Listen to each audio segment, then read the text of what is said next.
Okay, let's get started. If I could have the next chart, please. Thank you. This is Al Hoheb at the Aerospace Corporation. It's my pleasure to welcome you to the Systems Engineering Forum virtual series. I'm the overall chair for the System Engineering Forum with Alex Chang as our associate chair. He'll be monitoring chat. Online with us today is our CorpCom team to make sure things run smoothly, and also our subject matter expert, Dr. Julie Fong. Next chart, please. The System Engineering Forum is a series of virtual events in fiscal year 21. It's hosted by our Corporate Chief Engineer's Office, and the focus is on model-based systems engineering.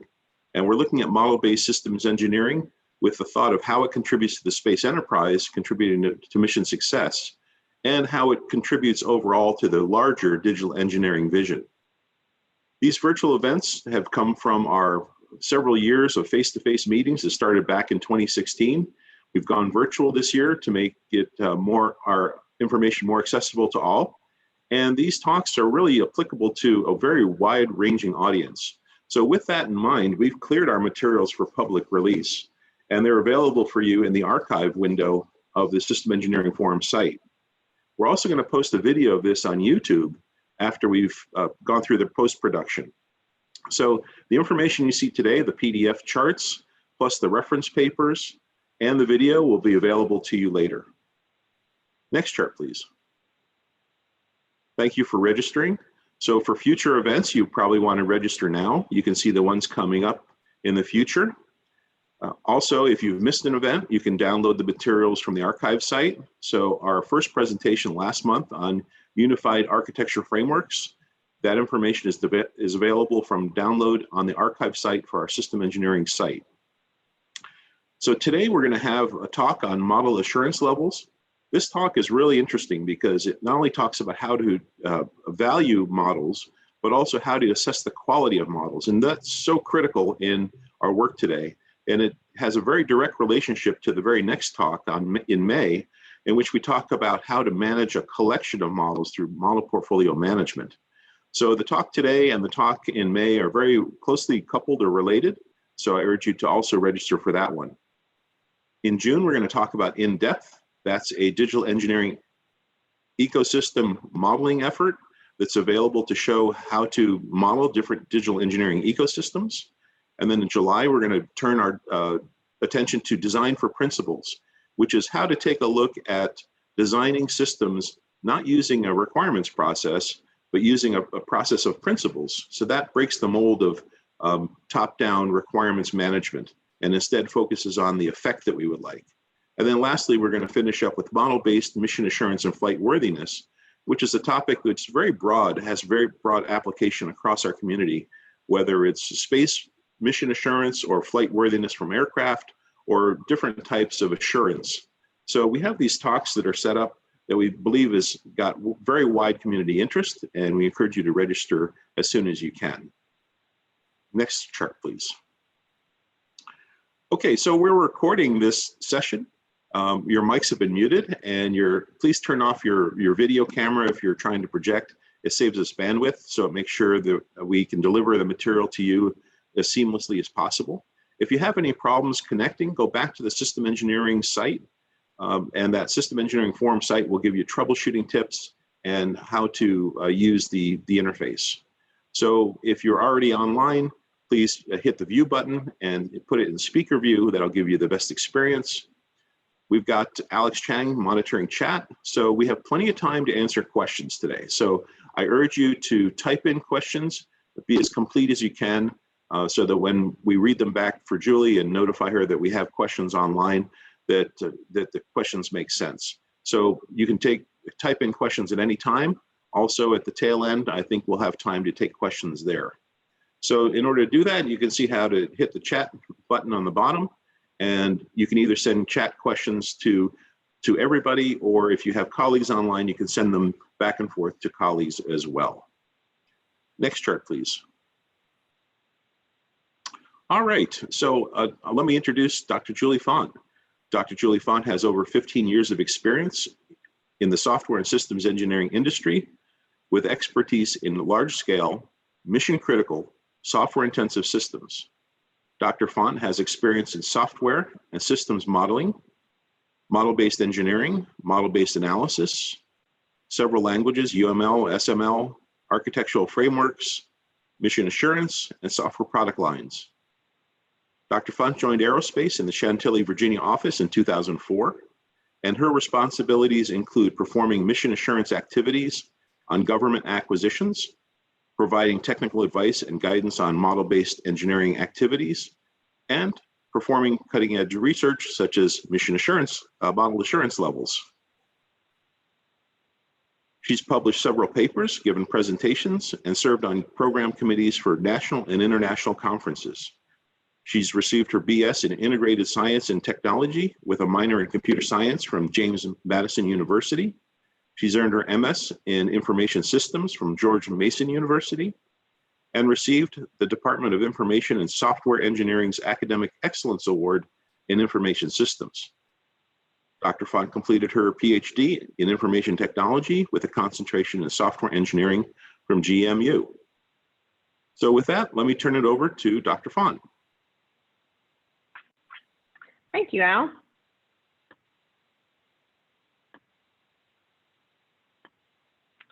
I will start sharing my charts. Today's talk is the overview of model assurance levels for systems and software models.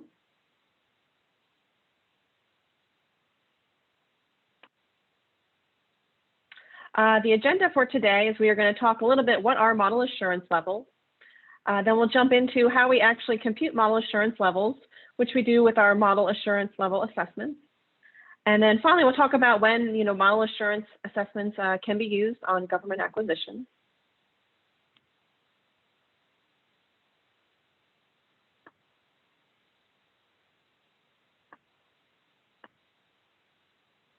All right, so first we're going to talk a little bit about the motivation for model assurance levels. So at Aerospace, we were being asked questions like, how confident can I be in the models that are being developed? Are these models mature enough for where I am in the acquisition, or perhaps are they mature enough for where I am in the development phase? Are they providing enough risk and value to the program? And models are very complex, so they can be challenging to talk about. And models can also be used, for different purposes. When you're looking at a software model, it can either be a more detailed design, or maybe it's just more of an analysis design, or maybe the model is being just used to capture the interface. And there's different levels of abstraction when we talk about models. We have our systems all the way down to software. So it can be very challenging to talk about these. And it also can be difficult to understand within the models without really a detailed understanding of MBE. So that was our motivation for the model assurance levels. So we wanted to come up with sort of this common language for how we can talk about models.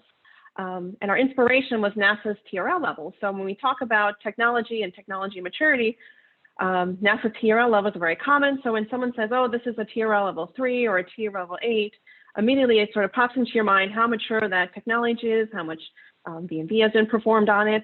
So we wanted to come up with something similar except for models. So we came up with this scale called model assurance levels, and it's basically a measurement system to identify the value and the quality of the model. We based it on a scale from 1 to 3, and as you go up this scale, there's sub-levels to show incremental growth within each of the larger areas. So you can go from a MAL 1.1 to 1.2 before you can then jump up into a MAL 2. And as you go up the MAL scale, the models are more complete and providing more detail and more risk reduction. We also have our MAL assessment method, which is our repeatable approach to determine what the MAL levels are. And we wanted it to be quantitative so that no matter who is performing this assessment, you're always going to get the same MAL level.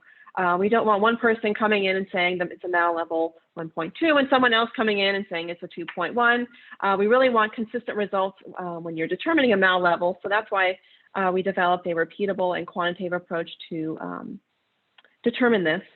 And with each MAL level, we also identified general risks that are associated with that maturity of the model. So at the bottom scale, at the MAL 1, there's less details in the model. So there's a few more risks based on the level of detail that's in the model, how much of your system or your software is covered in the model, and that will give you an idea of some of the risks and the risk areas that you have. And as you go up into a MAL 2, you're looking at a more mature model where you've captured maybe not only the functional pieces that you want, but you've also gone through and maybe looked at alternate paths or error conditions. So that model has taken more time to develop, but it also can reduce risk because some of those ideas have been thought about and worked out in the model. But what's different about model assurance levels is that, with TRL, you're really trying to get to that top level of maturity. The goal is to get to that TRL 10 so that you have a very mature technology. But with MALs, it's a little different. These are models, so we're using them as a tool to reduce risk. So we can look through some of these issues and try to identify any deficiencies or issues with our designs ahead of time. So there's that level of, well, how much of this modeling do we want to do up front? How much effort are we putting in? And the more effort we can put in, the more issues we can identify. So it's going to be a trade for each program based on how much risk they're willing to take versus how much time and effort they're willing to put into the model. So your MAL score will really be a reflection of the type of risk and cost reduction you're trying to achieve with your model. So not everyone is trying to achieve that MAL level 3. In some cases, it may be just sufficient to have a MAL level 1 or a MAL level 2. So when we're developing the model assurance levels, we wanted to make sure that they could be applied no matter what the acquisition approach or development approach was. So that was one of our goals and benefits of developing these MALs. So we structured the way we can determine the MAL level really based on what's in the model, and it's independent of the process. So no matter what process was used to develop these models, you can still use the model assurance level. Another benefit of using MALs is that the MAL scores, they don't have to be applied across your entire model the same. You can, for more critical parts of your system, you may want to have a higher MAL to work out some of those issues. But there may be other parts of your system where, hey, it's okay to take a little bit more risk, and we can have assume a lower MAL level there. So they don't have to be applied universally across the program. They can be tailored based on the specific part of your system and the amount of risk you're willing to take there.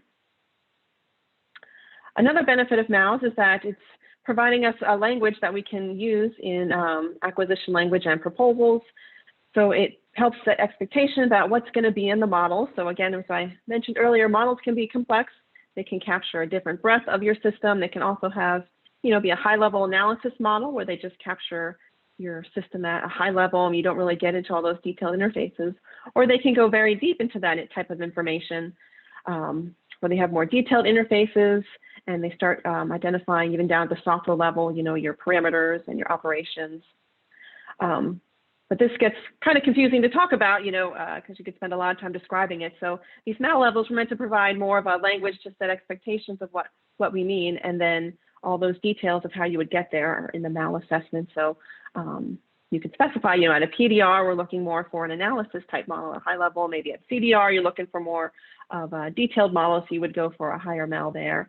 So they can be used to avoid some of this confusion of what should be in the model and how much should be in the model upfront with acquisition language and proposal. And finally, MAL assessments can be repeated multiple times to monitor progress. As we were developing this, we really wanted to make sure that the MAL assessments is something that can be done relatively quickly and not require a lot of additional information to sort through. We really were sort of looking at, well, what is actually in the model and what can we tell based on that information. So we focused on providing these quantitative results based on what was in the model rather than trying to perform a lot of manual assessments. So they can be done periodically throughout your program, so you can see how the model is maturing. Is it going in the right direction? You can see if your model is growing in breadth. Is it covering more part of your system, or are we going into more depth for your system? So you can sort of monitor that and see where it's going along the way. So for model assurance levels, there's lots of different types of models. So there's software models, mechanical models, PLM models, cost models, verification models, requirements models, and system models. So, and they're all interrelated. So to start out with our model assurance levels, we started out with the software MAL, and we focused on developing these particularly for software models that are looking at architecture and design for your software, and they're primarily written in UML. And this was the initial software MAL scale that we came up with. So you can see here, we do have the high level MALs, the 1, 2, and 3. So at the level 1, we call these sort of sparse models where you don't have your entire software model, but maybe just a subset of it in there, and you've gone to various levels of details and B&B performed on it. The next level of MAL 2, this is where you have what we call a basic model, where you're primarily focused on just your functional software requirements, making sure that they're being addressed by the software, and you've covered pretty much all the functionality in there, but you may not have looked at some of the alternative paths or error conditions and some of those non-functional aspects. And then when you get up into MAL 3, this is where we start seeing models that are addressing these non-functional issues. So they have a little bit more detail. You're capturing things about like software performance as well, and you've done various degrees of B&B on the model. And with each MAL level, we have identified just risk based on the type of information that would be in this level of a MAL. So for example, this is at a MAL 1.1. So at this type level, again, we're looking at a analysis model, which is a high-level model, and it's also a sparse model, so we don't have the whole software in there. So the risk associated with this type of model is that the first risk is you don't know what you don't know. So your model's identified, and hopefully you've been able to resolve issues based on the part of the software that you've captured in your model. But for the parts of the software that you haven't modeled, I guess you still have risk there because it hasn't been identified yet. Also at these high-level sparse models, you haven't really gone into all the alternative paths and error conditions and the what if this happens, and so there'll be risk there. There's also risk that the non-functional requirements will not be met. At an analysis model, the software is designed, pretty high. You don't have enough detail really to get into the non-functional aspects of it yet. And there's still an implementation risk because although you may have worked through at a high level how your software may be interacting, at the low level, things could still be interpreted a little bit differently. So you might have some implementation risk depending on how it's interpreted, since all those lower details are currently not in the model. And there's also risk that the model may not be correct because at 1.1, you really haven't done much B&B on it. But as you move up the MAL scale, your risk would be reduced because you're putting more effort and time into your model. So here at a MAL 4.1, we still have a sparse model. So with this model, typically, you'll still have the risk of you only have confidence in what you've modeled. So if the parts of your software that aren't included in your model, you still have risks associated there. Again, typically with sparse models, you don't always have identified alternative paths or error conditions. And again, with these sparse models, you typically haven't really gone into your non-functional requirements. But you have reduced some risk because you can see the risks are a lot less as you've gone up from a 1.1 to a 1.4. Hi, Julie. We have a few questions. Yes. One, is there a validation suite in the works to assess a model's MAL in popular MBSE tools like Enterprise Architect, Cameo Systems Modeler, etc.? Yes, so at Aerospace, we've been developing a MAL assessment tool. I'll talk about it in a little bit more detail in the talk, but we did do it for Rhapsody for the software models, and we are currently working on one for Cameo for the system level MAL. Great. Another question, how does one account for the fact that missing elements, such as non-functional requirements, may have very different importances or potential impacts on the outcome?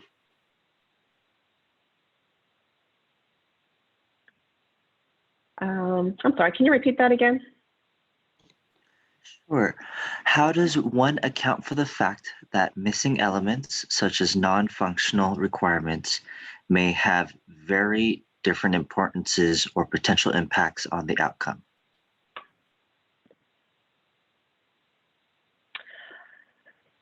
Let me go back here.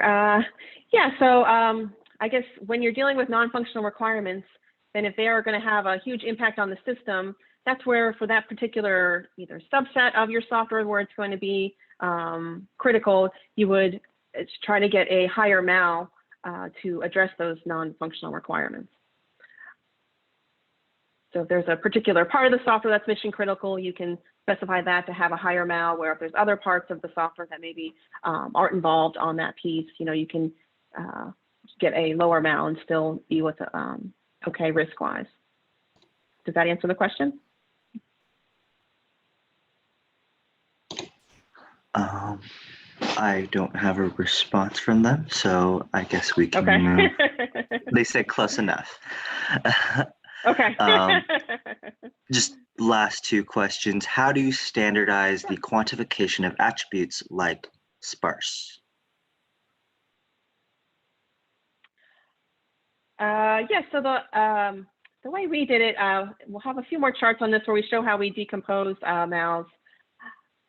So we picked these terms and we tried to put definitions there, but when we quantify them during our assessments, we were using requirements and how much of the requirements were being traced to the design elements, so we could sort of assess how much of the design requirements were being met by the design.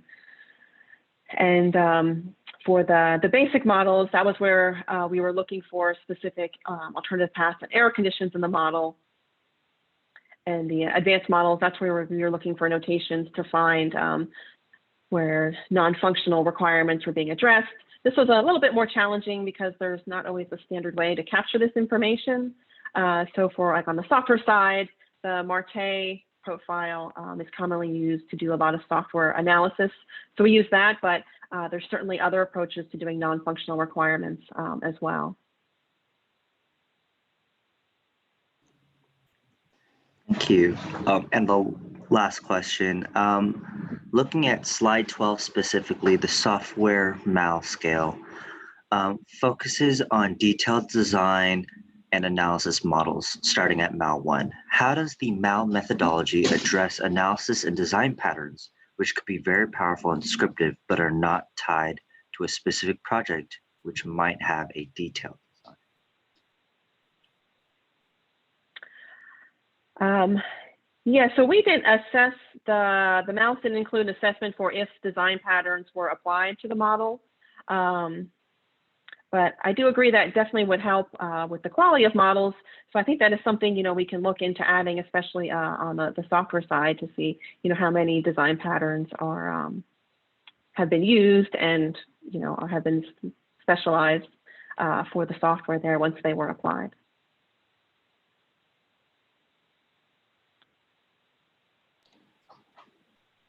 Thank you. Thanks. Okay. I will keep going along then. So the next type of mals were the system engineering or enterprise mals, which have an emphasis on system architecture design, like SysML models. And we also looked at, you know, how much of the other types of information could be shared with other domains, have been pulled into our system models.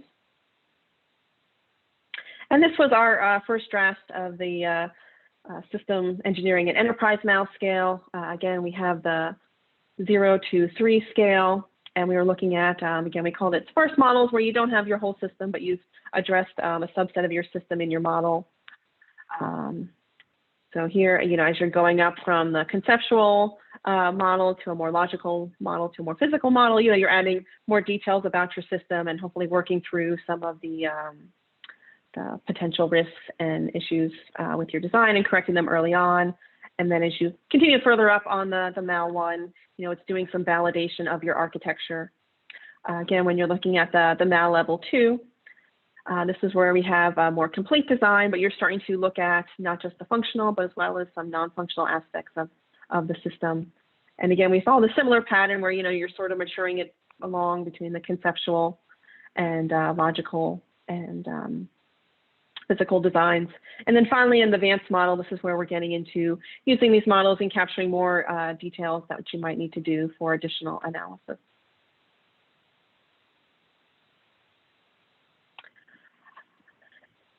So on this chart, this is sort of identifying, I think it'll help address one of the questions we had earlier about how are we determining, you know, the mal scores. So what we did when we were thinking about, you know, what makes a good model and what would we look for in a good model, we first came up with these high-level quality attributes. You know, the structural content is something that's important to the model. You know, it's good to understand how either your software is structured or your system is structured, and how well and how much of that, you know, you've captured, as well as behavioral, but also other aspects of your system too, like security and vulnerability. and other high-level quality attributes that we were looking for. But we found even at this level that they were just, too high level to get consistent results. We couldn't really come up with a good way to measure it. So then we started to decompose this a little further to what we called characteristics. And when we did this, we were trying to figure out, okay, so what does it really mean to have good structural content? So from like a software side, we said, well, we want to have good classes. And we also want to have, make sure we have relationships identified, and these relationships have enough information captured on them where we can understand what they mean. And we went through and we decomposed all the different categories this way as well. But still, even at this characteristic level, what makes a quality class a quality class versus not a quality class can still be, subject to interpretation. So we're like, okay, let's go ahead and decompose it a little further. And that's where we came up with this detailed criteria. And so here, this one, the example here was looking at a quality class attributes for your software. And we looked at, well, what specifically can we look at in the model to see if these have good quality class attributes? And we can look to see if the attribute types have identified.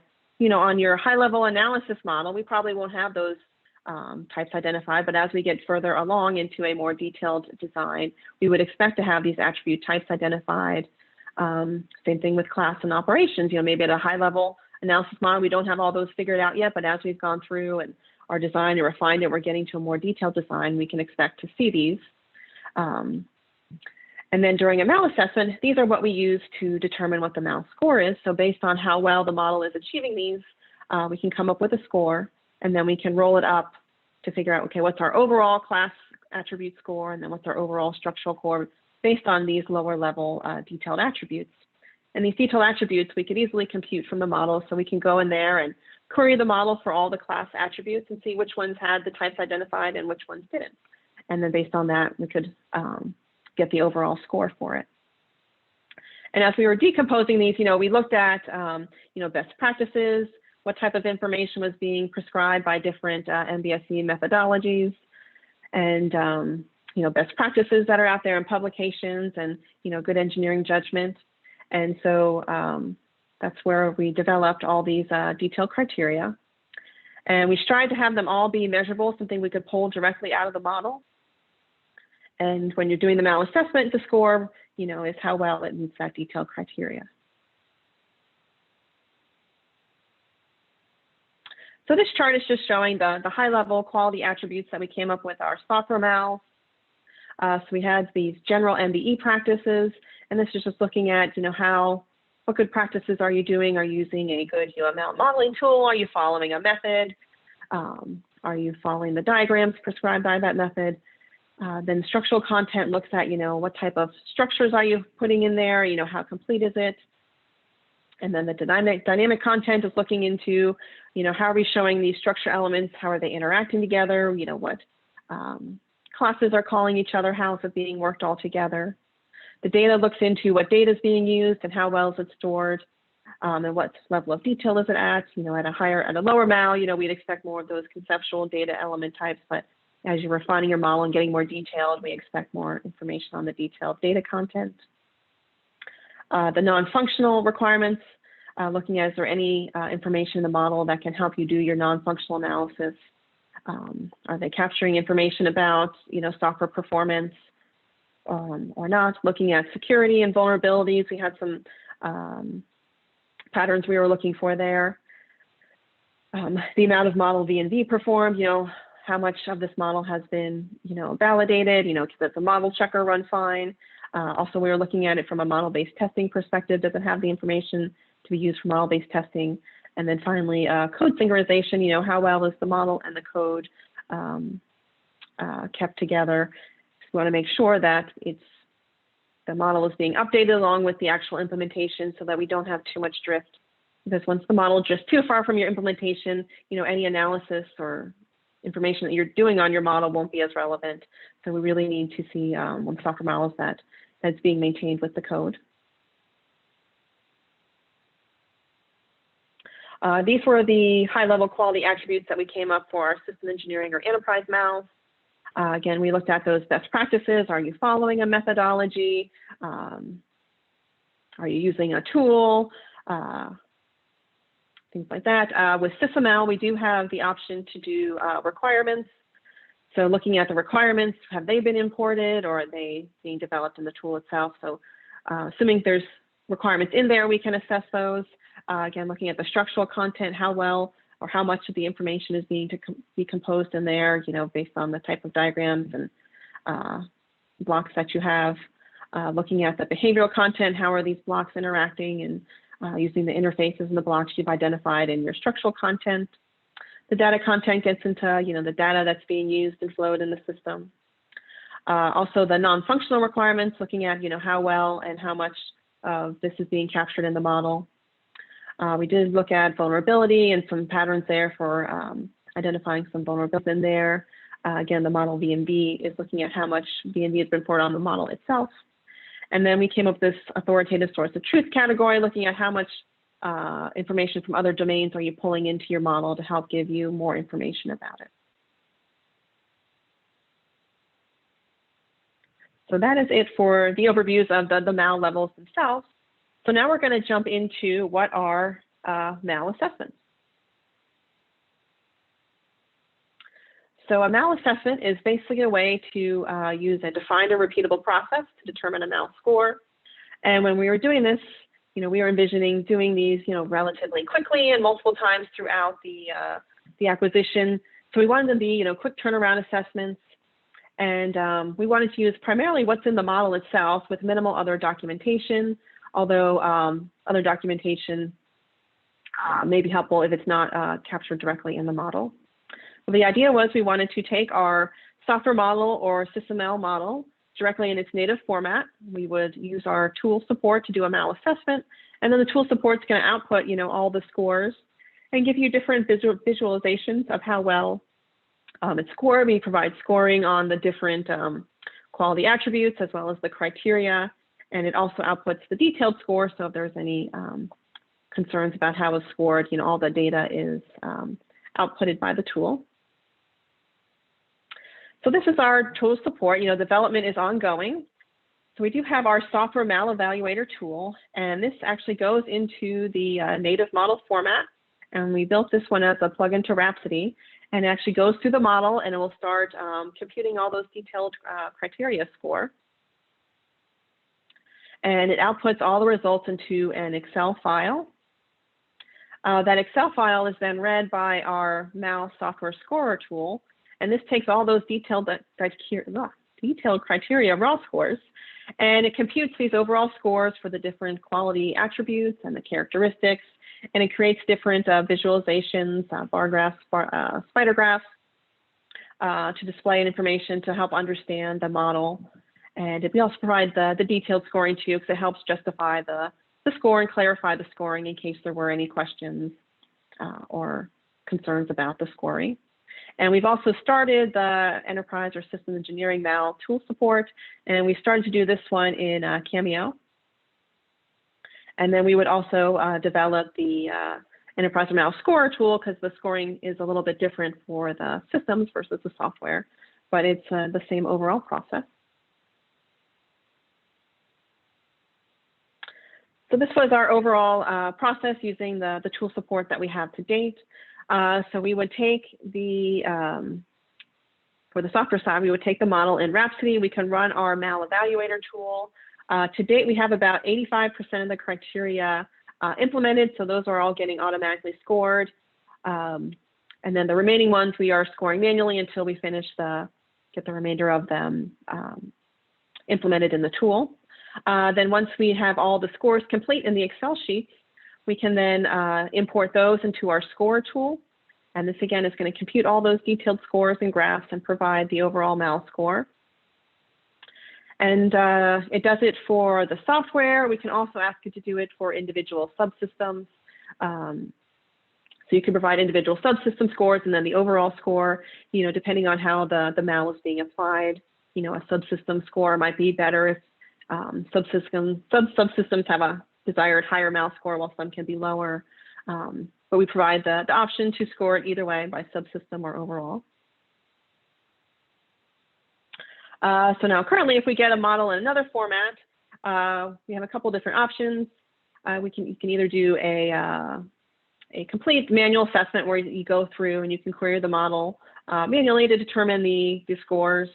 And then again, run the MAL score tool the same way you would had you use the evaluation tool and present the results. The other option is to convert the software model into Rhapsody. So Cameo Interop, I know, has that functionality where it can support the exchange of models between Magic Draw and System Architects and Rhapsody. So that's an option. I think there's other tool support available too. So if the model could be converted into Rhapsody, we could then run the tool that way.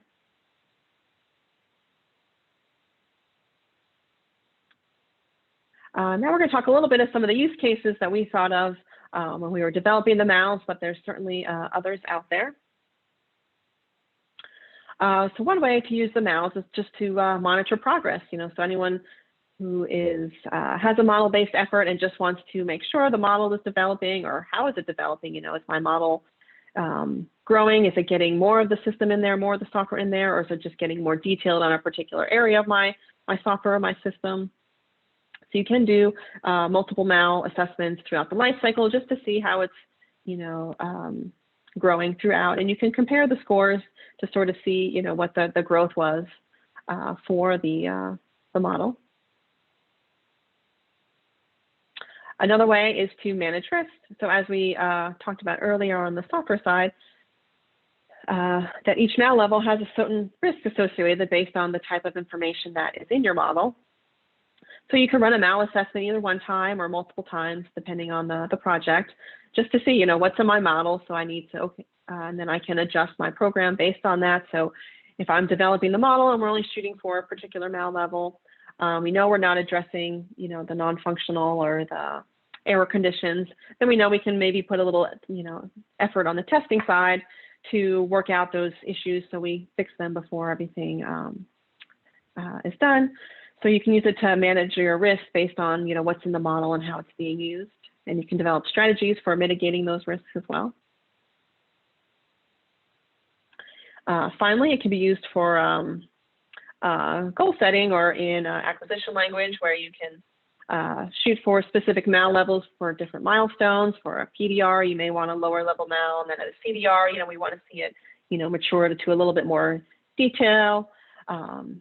So they can be used for goal setting. And then when you get to the actual milestone, you can run the MAL assessment, or, you can still monitor it along. So there's no surprises to make sure you're on target to reach your goal by PDR. And you can also determine if it's been met by a particular level, or how far off it is, or maybe we need to adjust the plans. So using it, for goal setting as the project is developing. But there's certainly, other ways to use the MAL as well. It provides, this common language for what's in the model and how much detail and how much depth is in the model. So however that can be used. So that is all that we have in the talk today, but as mentioned, this research is ongoing, and my contact information was put in the chat at the beginning, and it will also be put in at the end. So if anyone would like to have a demonstration of the MAL assessment tools, we're happy to do that. We are in the process of getting all the detailed criteria released, so that should be available shortly as well. But I'm happy to discuss, in more detail or how it applies to your particular project as well. So feel free to reach out to me with the contact information that's available in the chat window. Hi. Oh, sorry, you were gonna say any questions, but I jumped the gun a little bit. So there are actually quite a few questions in the chat, and Great. You're on such a roll, I didn't want to interrupt you. So I'll start from the last one. Have you examined NASA 7009, standard for modeling and simulation credibility evaluation, or is it coming up later? 7009. No, I don't believe we have looked at 7009. So we can take a look at that. And was the thought there that it is something we should incorporate into the MALs, or is it something that might be complementary to the MALs?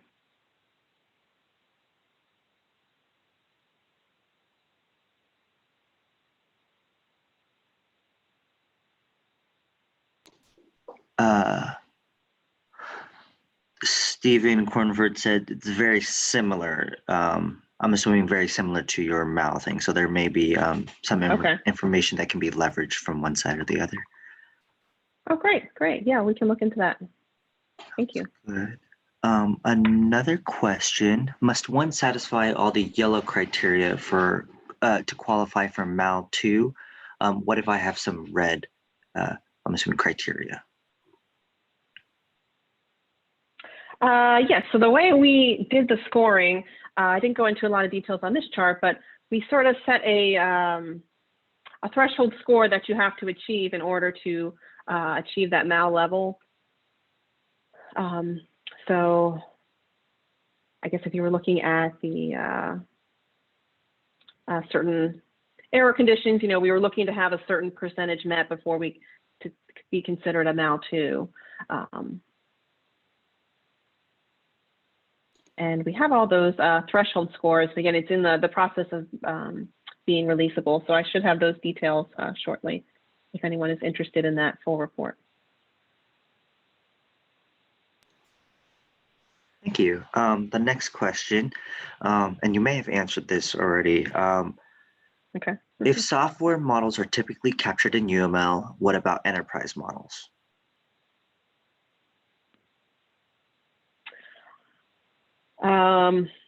Like enterprise architecture models, like captured in SysML or UIF or another language.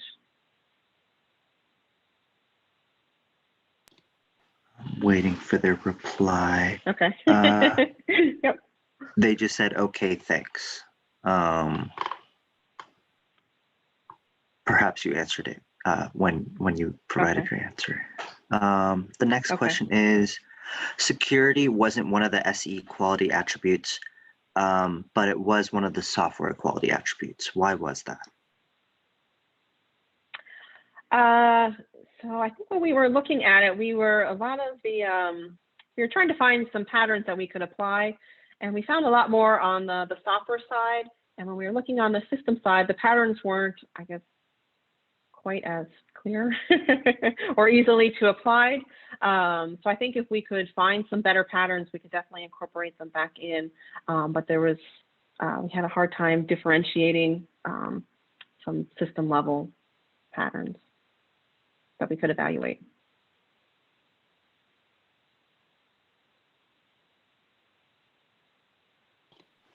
Okay, the next question, will the MAL evaluator tool be available to the general public? If so, when? How can we stay up to date with this effort? And you kind of mentioned it in the last, but if you want to re-summarize again, that'd be great.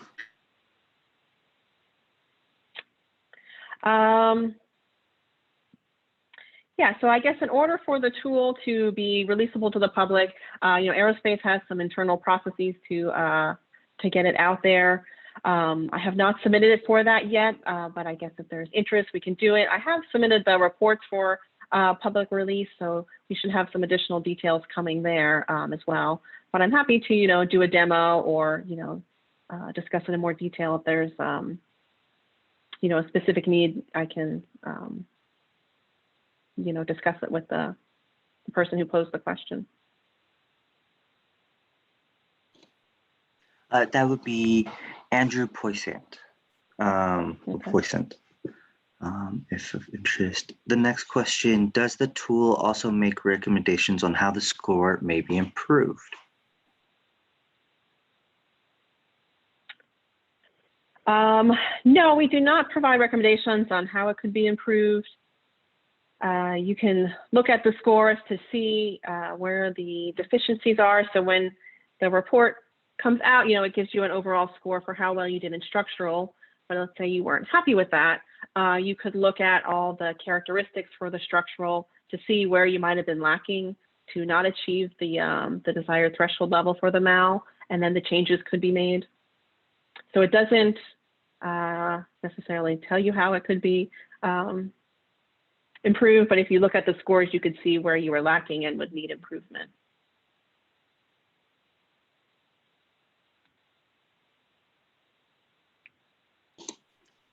Okay. Does the MAL evaluator tool and MAL criteria assume anything about the subject model, ontology, metamodel, language, structure, etc.? Yes, so we did primarily for this first go through of the MALs, we did focus on like UML and SysML. So I think MALs, the general attributes, could be applied to other, modeling language, but the way we decomposed our criteria, they were emphasis on SysML.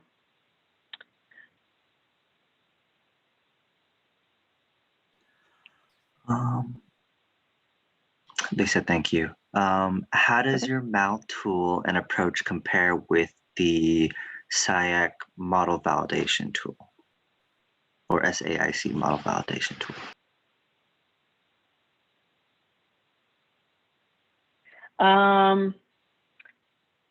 So I have not used that particular tool, but I believe that one provides you more like details of information of like specific elements. I don't think it provides the overall scores and percentages that the MAL does. So the MAL sort of tries to interpret what's in the model and give you some metrics and scores for the different types of information. I don't believe that validation tool contains that type of information, but I haven't personally used it, but that is, I think, my understanding.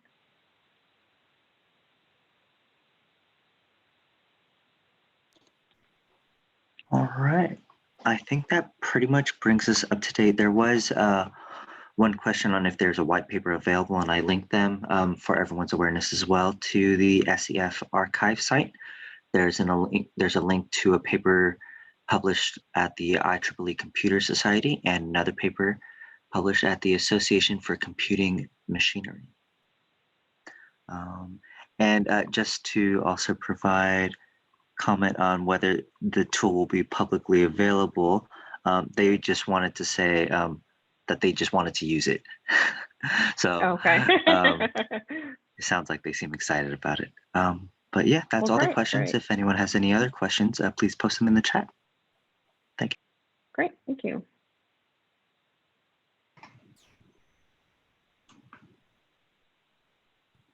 So this is Al. I think we can flip to our end of slides. Dr. Font, thank you so much. Alex, that was really helpful to read off of the chat and to articulate the questions. And thanks for also providing the pointers to the reference papers. So the PDF of this presentation will be available on the site under Archive. And under Archive are also the links to the papers that Alex just mentioned. The recording is going to be posted to YouTube. So look for that in the next couple of weeks. We're going to follow up this with a feedback survey. It's only 5 questions. What we're looking for is your reaction to the overall content, quality, and more particularly, what ideas would you have of presentations in this area going forward that you would like to see? Please register for our future events, and those are posted now for the rest of the fiscal year through September. And our last slide, please. So thank you being with us today. Thank you for your questions. It adds to a rich experience to everyone. My thanks again to Dr. Font, to Alex Chang and our CorpCom team. And we'll see you at the next presentation on the 11th of May. So with that, we'll conclude the recording and conclude the experience. Thanks so much.